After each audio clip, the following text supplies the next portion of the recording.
How's it going, everybody? Welcome in to another episode of Mavs Step Back Podcast. I'm your host, Dalton Trigg. I'm joined, as always, by my co-host, Drew Johnson. Yes, we are still alive. We made it home from Vegas. I know that's the last time all of you heard from us. We we were recording live from Thomas and Mack Center, and then we disappeared for nearly a month. So yes, we are alive and well, and we are here to briefly recap. The Mavs offseason. We before summer league, before we came on here, the last time we recorded before that was after the Klay Thompson signing. And, we've talked extensively about that. Should be an excellent fit with the Mavs, seamless fit.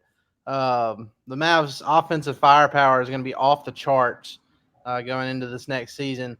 But we got to talk about a few other things because one thing going into training camp, the Mavs do have an open two-way slot. Jamarian Sharp, a guy you've written a lot about, a guy we watched in summer league. 7'5". He has some mobility issues, but for his size, I think he moves pretty well. And like they say, you can't teach size. So to average nearly 3 blocks a game and less than 15 minutes a game is pretty impressive. I think that's something to keep our eye on as far as him potentially getting that last two-way slot. And then, some of the one thing we haven't talked about on this pod yet is the last move the Mavs made in free agency, and that's bringing back Spencer Dinwiddie. And not only did they bring back Spencer Dinwiddie, they did it by beating out the Lakers, just like they did for Thompson. The Lakers, the Lakers wanted to bring him back, and Dinwiddie, he chose the Lakers over the Mavs after his buyout from the Nets last season.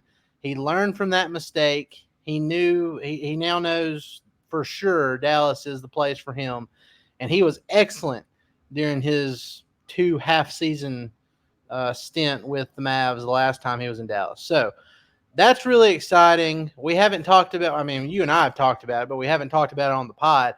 What were your initial thoughts when the Mavs officially signed Dinwiddie? Because we had kind of weighed the options there between Dinwiddie, Dennis Smith Jr., and the Mavs were even linked to like Malachi Flynn there for a little bit.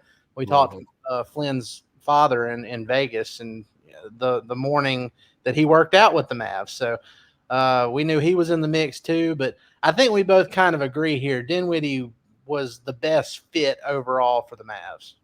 Oh, I agree 100% on multiple levels. Number one, he gives us a tertiary ball handling option, so that we can take both Kyrie and Luka off the floor, and the whole thing won't just fall apart. Not to say that Exum doesn't do a good job, but I actually like the idea of playing both him and Exum because they can both score from the perimeter. Dinwiddie's a bit better as far as a creator is concerned. Exum's probably the better defender, but you bringing that off the bench as your second unit, that's pretty tremendous, honestly, having those two guys. No, I don't think it could have worked out any better, honestly, for us. I think that Dinwiddie could potentially be a secret weapon for us. Not that everyone doesn't already know who he is, but I think that in a decreased role, he's going to be able to really excel for the Mavs coming off the bench. Yeah, and look, he went. It's really funny, before the Mavs got him the first time when he was on the Wizards, he struggled heavily with his efficiency. Like it was bottomed out. It was so bad that when the Mavs traded KP to the Wizards for Dinwiddie and Bertans, everybody was just kind of, even though KP wasn't the greatest fit in Dallas at the time, everybody's just like, what the hell are the Mavs doing? Yeah. What is going on here? Dinwiddie shoots below 40% from the field. And sure enough, Dinwiddie ended up having his most efficient games of his career while in Dallas. In 76 games, he shot over 46% from the field. He shot slightly over 40% from three. He was excellent coming off the bench, especially that first season when the Mavs had Luka, Jalen Brunson, and Dinwiddie. he really excelled with that, three-headed guard monster. And I've always said, that kind of success that Dinwiddie had with that trio, why can't that be replicated with Dinwiddie, Luka, and Kyrie Irving? Especially when the roster around those three is so much more talented than what that 2022 roster was. So excellent fit. I think he's going to be able to. Now, I don't know if he's going to shoot 46, 47% from the field and continue to shoot over 40% from three, but he's not going to have as much on him this time around to where he will feel pressured to perform at that level. He has less pressure. He's going to be a game manager for the most part. If you need a guy in a late game situation who isn't afraid to take a big shot and has proven that he can hit a big shot, then Dinwiddie can step in and do something like that. So we know Dinwiddie is going to be a great fit. He adds depth. He's the Mavs, last signing, last 15-man roster signing this offseason. And there were some rumbles about Markieff Morris, maybe being added as kind of like the locker room guy. He's been valued as a veteran in the locker room these last two seasons, and we'll have to see what happens with that, because unless the Mavs make another trade, the easiest path to Morris being on the roster again is waiving AJ Lawson. And I don't think either one of us like that method more than, say if the Mavs traded Kleba and somebody else to open up a roster spot. So we'll have to see how that goes. But, I mean, look, aside from Dinwiddie, aside from Klay Thompson specifically, that signing was great. But just overall, the Mavs roster is just incredibly deep. It's unbelievably like I can't believe like let's just go through it here. So obviously you have Luka and Kyrie. You added Klay Thompson. You've got Derek Lively. You've got Daniel Gafford. You've got PJ Washington. You've got Jaden Hardy, Dante Exum, Najee Marshall, Quentin Grimes. And then you've got, Maxi Kleba and Dwight Powell, who we all love. It's just AJ Lawson, Omax Prosper, who everybody has forgotten about after the events of this summer, but I still think he has a load of potential that hasn't been tapped into yet.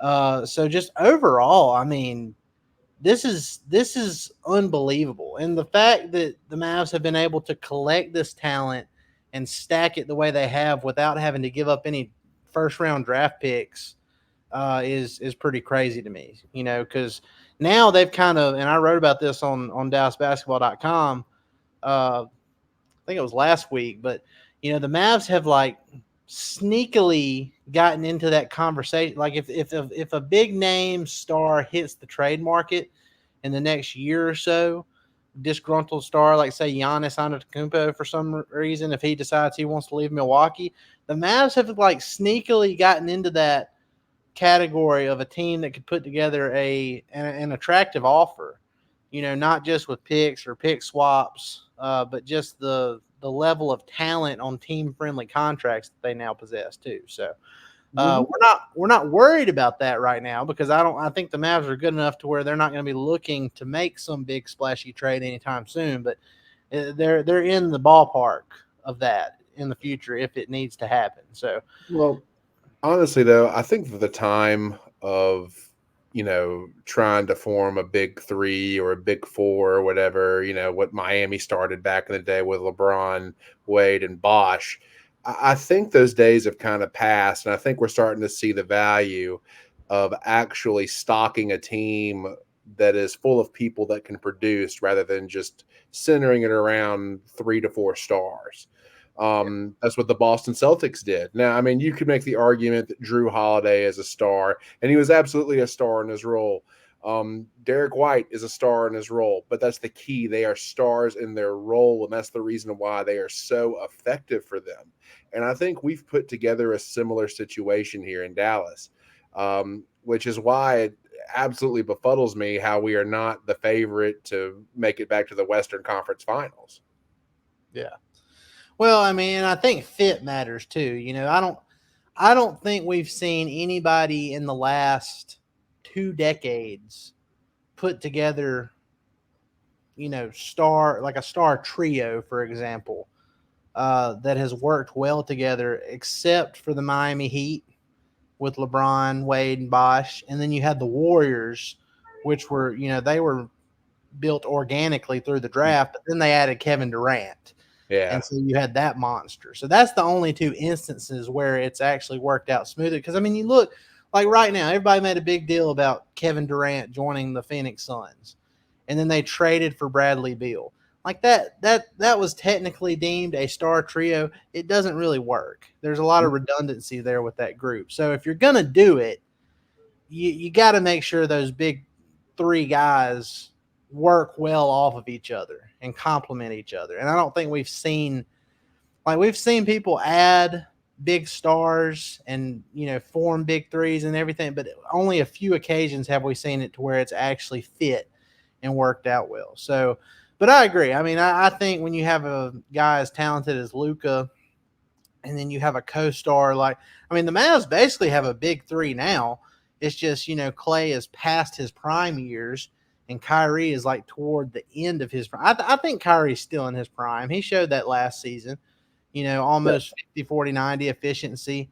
But, I think they have their own form of a big three, but then they also have the depth to go with it. So I'm very excited. I'm with you. I don't understand how the Western Conference champs, who did absolutely nothing but improve their roster after losing in the finals, aren't the favorites, going into this next season. But hey, they will not complain about flying under the radar going into next year. It's just more motivation. It's just more motivation. It's like they didn't even need that. They have to redeem themselves from that finals loss a year ago, and it's just more motivation. It's more fuel to the fire. And honestly, it's scary for the rest of the league because we've seen what happens whenever Luka and Kyrie get motivated, and now they're surrounded by weapons, true weapons, and it's going to be a huge difference maker. Now you actually have the type of team necessary surrounding these people that will be able to not only make your stars better, but will also become better as a result of your stars' play styles. Everybody compliments everybody. Hypothetically, we'll see what happens whenever ball hits wood.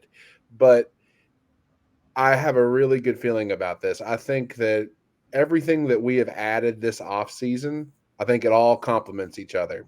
And, I saw conversations today of, what happens if kid starts off, 10-10, 11-11? Do we pull the plug on them? We're not going to start off 10-10.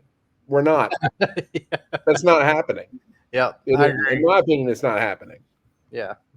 Knock on wood, unless there's just a catastrophic injury situation, but multiple injury situation, but I don't see it happening either. I think the depth is too great. I think the chemistry is too great. This isn't one of those situations where you add a star player like Klay Thompson, or you add a star player and it takes you a while to become acclimated to how the other team plays and how that certain player plays. It takes a while to adjust.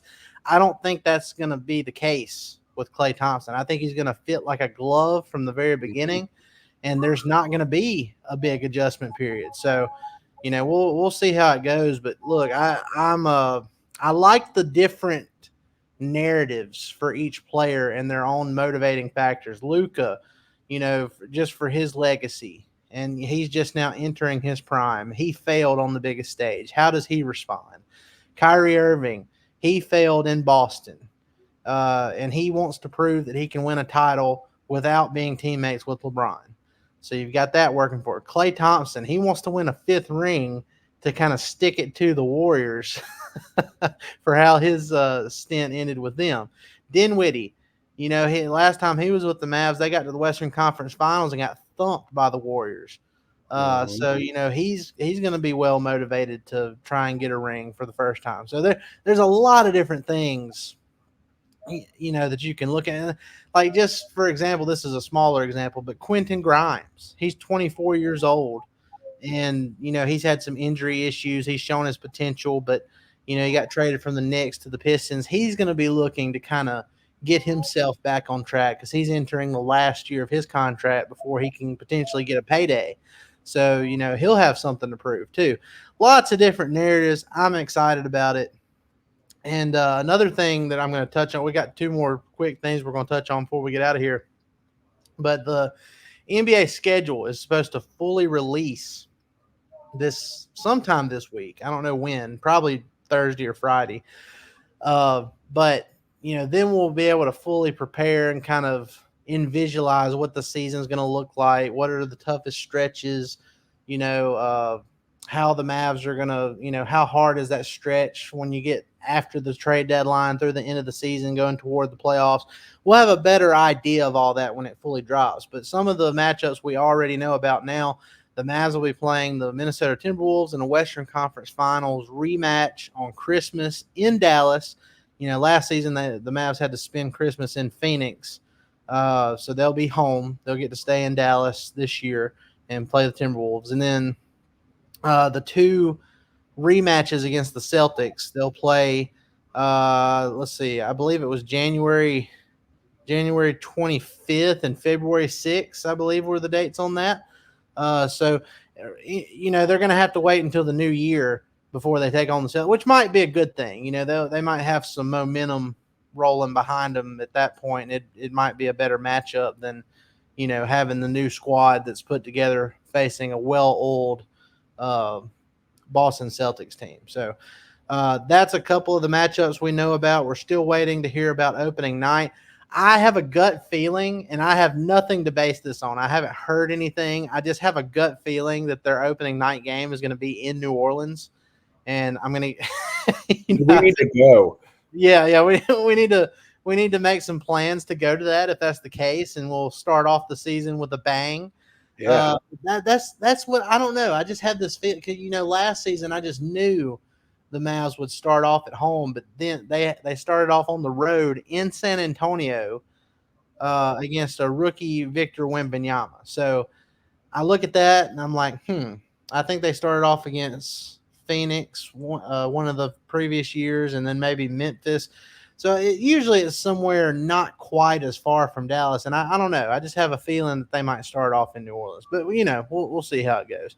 But there's nothing too much to talk about scheduling stuff until the full schedule drops. But that's some of the few dates that we know about right now. And then last thing I want to touch on, DJ. I know you watched it. We watched the entire run, but Team USA in the Olympics. They were tested more than what I thought they would be. Now I know the world has kind of closed the gap on Team USA, but they haven't closed it far enough because the gold standard is still Team USA basketball. And man, what a last couple of games! The semifinals when they took on Nikola Jokic in Serbia, they were down 15 points. Right before they headed into the fourth quarter, ended up winning by 4. And then in the gold medal game against Wembanyama in France, Steph Curry went absolutely nuts in that fourth quarter, hit 4 consecutive threes. One of them was an insane fadeaway over 2 defenders. Looked like I don't know. It looks like, when we're pretending we're Kobe, yelling Kobe and throwing a paper ball into a tray. That's kind of what he did. He called Kobe and just nailed something ridiculous. It was very fun. I was pleasantly surprised, and it was refreshing to see the U.S. To see us get tested, and to still come out on top after that. I know it felt even more fulfilling for LeBron and Steph and KD and the rest of those guys. But I mean, what were your initial thoughts on the Olympic run for USA basketball? It wasn't as dominant as it has been in years past. Granted, we have a lot of aging stars on that team.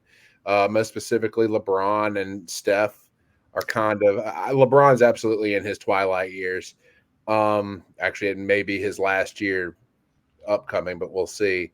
I think a lot of that has to do with what you said. I think that the world is kind of caught up to us, at least in terms of development. But I think that the United States still produces the best talent in the world. I think we still have the most talented basketball players, top to bottom, in the world. Now, as time goes on, this could change, specifically because of the way that Europe has kind of bought into the development aspect of the sport. Um, we've talked about this before, but the Europeans are very focused on practice first, then play. They practice way more than they play games. Um, I saw a schedule of one of these developmental teams. They're practicing 5 days a week, and they play 1 day a week. So I think that plays a pretty significant role down the stretch. And I think that eventually that other teams will catch up with us. Another interesting thing to look at is the naturalization of basketball players in other countries. You could have players from the United States who maybe just didn't quite make it to the Olympic team that could be, quote unquote, poached by other countries to come play for them. That's a Yep. very real possibility. Um, I mean, you could. I know Kyrie Irving was pissed off about not making the U.S. basketball team. What if Kyrie Irving just says, screw you guys, I'm going to go play with my boy Luca over at Slovenia. Let's get my citizenship papers in order. And it's a real Yeah. possibility of happening. And I don't know. I think the regulations need to be a little bit more stiff on that because it's going to turn into a recruiting bid war, I think. And that's just not what international basketball was meant to be by any means. Yeah. But overall, aside from the Jason Tatum drama and his mom asking, what does my Oh baby boy boy. have to do for more minutes? That's just so cringe. Like, come on. Like, your kid is a professional basketball player now. We're What's really worse? What's worse? And look, I understand the parents getting overly involved and saying stuff like that's understandable. Jason Tatum's mom isn't the first professional athlete mom or athlete at any level's mom to say something like that. But for Kerr to give into it, Steve Kerr to give into it, and to throw Tatum out there when it was obvious. And look, Tatum is a talented player, but he showed me a side of him during the Olympics and after or during the NBA Finals ceremony when Jaylen Brown won the Finals MVP. He has shown me something this summer that I didn't realize about him, and that's that his ego is much bigger than I ever anticipated. So I don't like that, and I don't like that Steve Kerr gave into it and threw him out there, and you could tell every time Tatum got put in the game, like the opposing team would go on a run, yeah. and if Kerr would have stuck to his guns and kept the guys in there, how he was doing it when Tatum sat on the bench. I mean, they might have ended up blowing out France in that gold medal game, but I don't know. I mean, I agree. It's the best talent still comes out of the USA. Now, skill wise, I think shooting the gap has closed tremendously. So many of these other teams can shoot the ball really well. They pass the ball really well. They set screens. They play. Their flow offense is really good.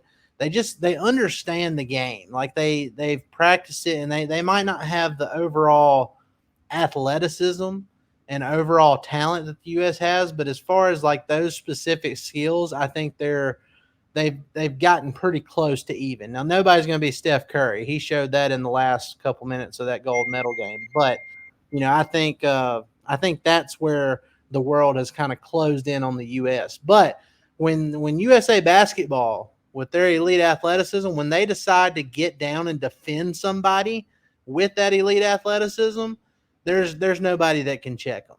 And we saw, Devin Booker, he's not known for his defense in the NBA, but he took on that role in international play this summer, and he looked like a good 3-and-D role player for Team Oh, yeah. USA, going up against other world talent. So, that's the thing that's always going to separate them from the rest. Now, 2028, in Los Angeles. LeBron might not be there. Steph might not be there. KD might not be there.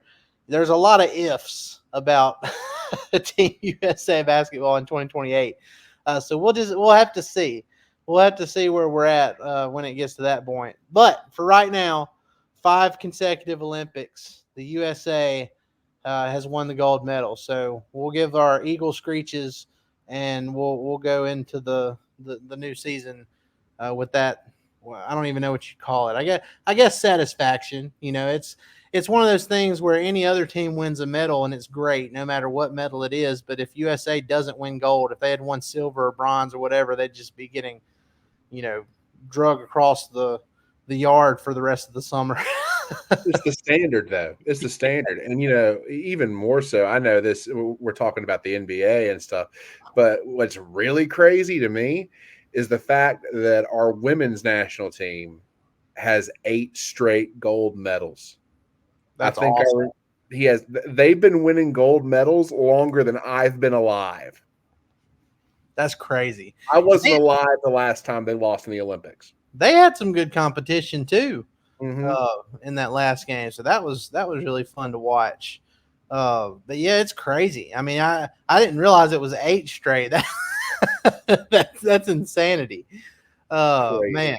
So I know the streak's not going to last forever, but I think it has a potential to go at least one more year if the U.S. can get the right guys to come back and not have any egos getting in the way like it almost did this last time. I think they'll be in good hands going into that next Olympics, but we'll see. Well, guys, look, we just wanted to come in and check in with everything going on with the Mavs and the Olympics, and just to let y'all know we're alive still. So I can't promise that we're going to do this weekly until we get closer to training camp, just depending on what happens. We're in that dead period of the NBA offseason where you start seeing tumbleweeds going across the driveway and everything. So, and then you have to write about said tumbleweeds. Yeah, and then you write about the tumbleweeds. So it's that weird part of the offseason where we're just kind of sitting and waiting. Now, obviously, later this week the full schedule is going to come out, and that'll give us something to write about. But I don't know. You'll just have to bear with us. As soon as the season gets up and running, we get closer to training camp, we're going to be back on here full throttle, at least one episode per week, and probably more than that, when the season actually starts and we have multiple games during a week span. So we appreciate it, y'all. Good to be back to check in with you, and be sure to go like, rate, and subscribe on all your favorite podcast platforms, and hit that subscribe button on YouTube. We also have our TeePublic store integrated to our YouTube channel now. So if you want to go check out some of our designs, if you're watching on YouTube anyway, we have our store integrated onto our YouTube channel now, so you can easily go through and see what we have to offer there too. So be sure to do that. Guys, appreciate it. Y'all have a great rest of your day, and we will see you next time. Thanks, guys.